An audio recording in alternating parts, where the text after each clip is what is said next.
confirmed that. Just see the cabbie in the corner.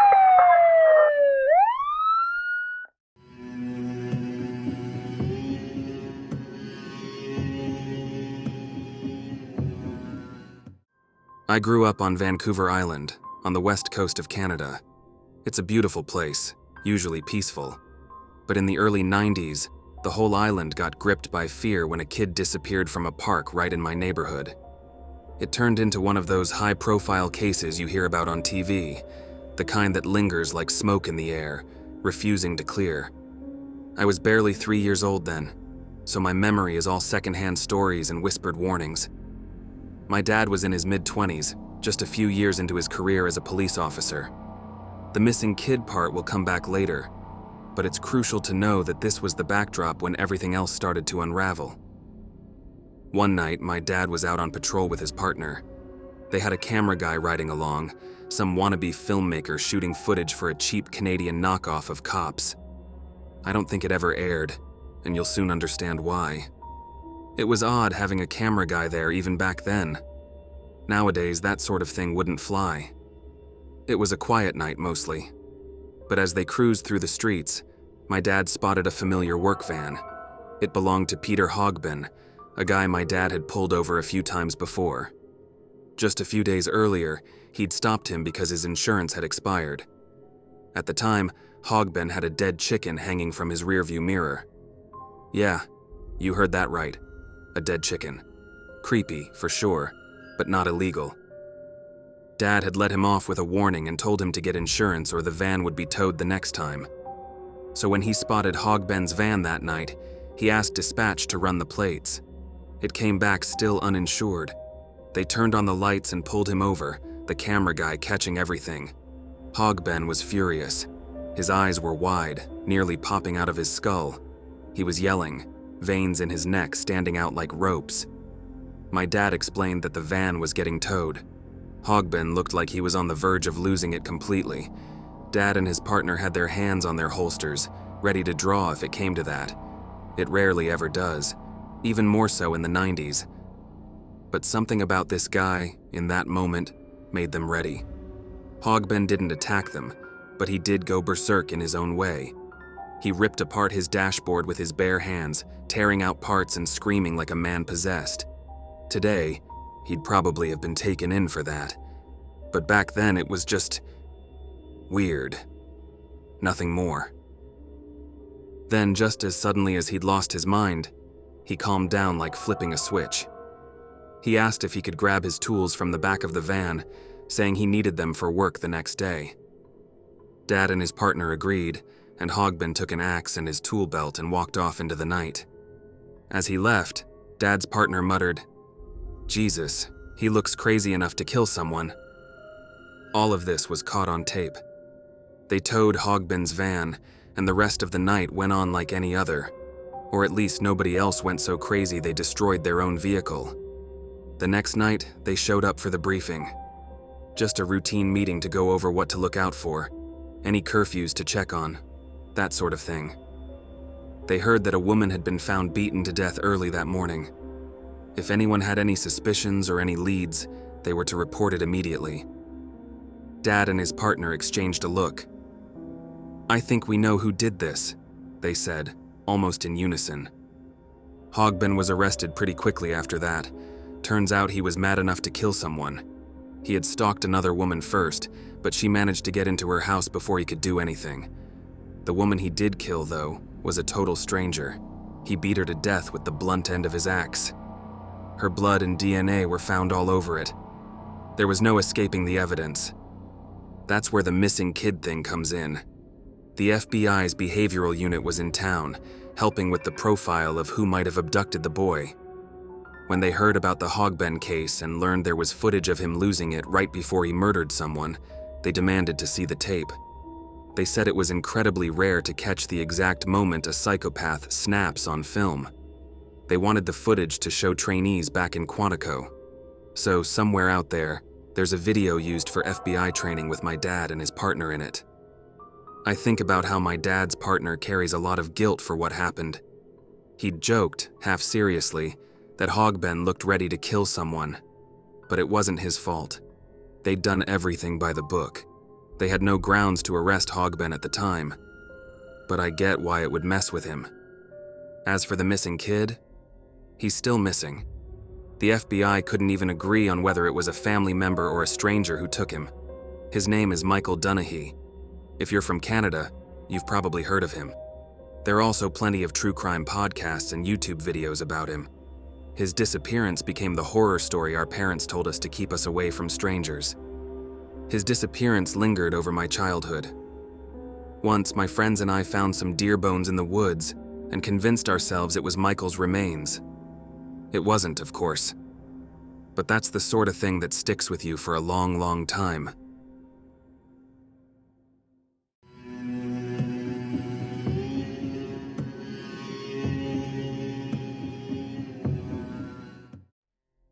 My mom's been on the police force for a few years. Recently, she switched divisions and became a field training officer for the patrol team, a fancy way of saying she teaches rookies how to handle themselves out there. She used to work in the jail, which has its own dangers, but patrol, that's a whole different beast. See, when you're out there on patrol, you've got no idea what you might run into. In my mom's case, she had one other officer with her, but it wasn't much safer. Backup can be miles away, and a lot can happen in those minutes while you're waiting. You'd think patrolling in our county, one of the safest and most cop-friendly places in the US, would give my mom and her partner some kind of edge over the bad guys. You'd think that, but you'd be wrong. They got a call about a crazy man with a gun. He was holed up in his house, refusing to come out. They raced to the scene and parked several yards from the house, standard procedure.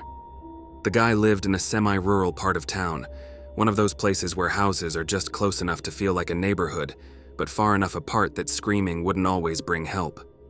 Nearby, there was a middle school, an elementary school, a hospital, and a daycare, all lined up in a row. Important details, as you'll soon see.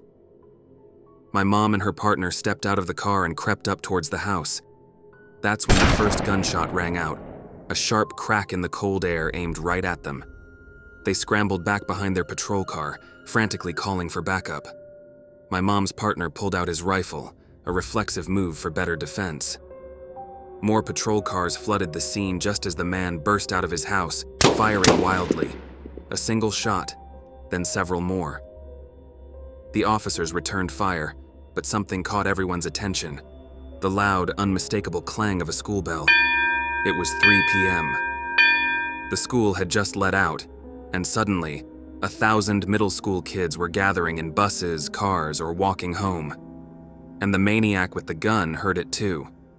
He bolted into his RV, tearing down the road towards the school, still firing shots. Officers chased him, trying to cut him off, shooting out his tires, anything to stop him from reaching those kids. And then, a chilling call came over the radio. "Officer down! Officer down!" Everything turned chaotic. Questions flew and panic cracked through the radio. Who's hit? Are they alive? Then someone shouted my mom's name. I was at work when I got the texts. Dozens of them, all at once. People were telling me my mom had been shot and asking if I was okay. I felt the ground fall out from under me. Was she dead? Or dying? I could feel myself coming unglued. Minutes later, the news came in. They'd taken the shooter out. An officer had got him through the window of his RV just as he reached the hospital parking lot. But still, no word about my mom. Panic swelled up in my chest. I was sure she was gone. Then my phone buzzed again. I looked down, tears blurring my vision. "Hey, I don't know what you heard, but I'm okay. I wasn't the one that got shot." My heart dropped from fear, but then soared with relief. It turns out that a former co-worker of my mom's had overheard that she was first on the scene. When he heard an officer had been shot, he just assumed it was her. In reality, it was a SWAT deputy who'd arrived with the impact team, trying to stop the shooter from getting to the kids. The shooter had fired an AR-15, point blank into the deputy's chest. He was declared dead on the scene, but they'd brought him back using electric shock therapy in the ambulance. His heart stopped again at the hospital, and they'd shocked him back a second time. During surgery, his heart stopped a third time.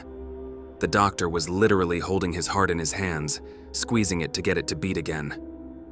By some miracle, the deputy survived, but he lost a lot. Blood, brain cells, parts of himself he'd never get back. I can't believe something like that happened in my quiet, safe town, but I'm glad they took that bastard out, and I'm glad the officers, my mom included, are still breathing.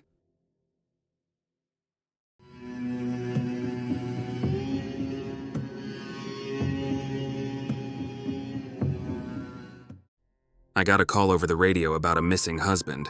He told his wife and 6 kids that he was going to get his tires changed on his truck, but he never came back. That was 12 hours ago. The thing is, he'd emptied his personal bank account into his wife's that same morning. When questioned, the wife explained they'd recently fought about money. He'd agreed he wasn't good with it, so they should have a joint account which she could control. On a hunch, I asked their 14-year-old boy if there were any places in the mountains nearby that his dad liked to go. The kid pointed to a road about 10 miles out. It was close to midnight, but I drove up this old, abandoned Forest Service road. As I climbed higher, gravel crunching under the tires, a gut feeling settled deep in my bones. I knew I'd find him up here, one way or another, either thinking about ending it, or already past that point. The road showed signs of recent travel, but nothing too obvious. I finally reached the top and found nothing. There was no truck, just an empty road. I shook my head, feeling tricked by my own instincts, but that feeling wouldn't leave me alone. I started my way back down the road, trying to ignore the gnawing sense of being watched by the menacing shadows on either side. I noticed a dozen or so smaller, unmarked roads branching off. It was getting late, and we were short on officers, but something in me whispered, "Check one." I picked a road at random and made the turn. About 3/4 of the way in, my headlights caught the glint of metal. A truck was parked about 100 yards past the first corner. Even if I hadn't memorized the license plate, I wouldn't have needed to check. It was his.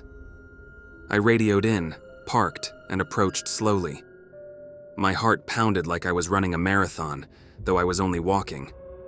Inside the truck was a scene I'll spare you the details of. As you might expect, it was a mess. As I waited 3 long hours for body removal, standing there in the still, freezing night, I thought about that gut feeling. How it had almost led me astray. Almost. Then I thought about having to drive back to that family, the wife and 6 kids waiting for good news, and delivering the worst kind instead. To this day, that feeling creeps me out more than anything else. How sometimes you just know, and sometimes, even when you don't, you still do. If you made it this far, thanks for watching, and don't forget to like and subscribe. Thanks again, and I hope to see you next time.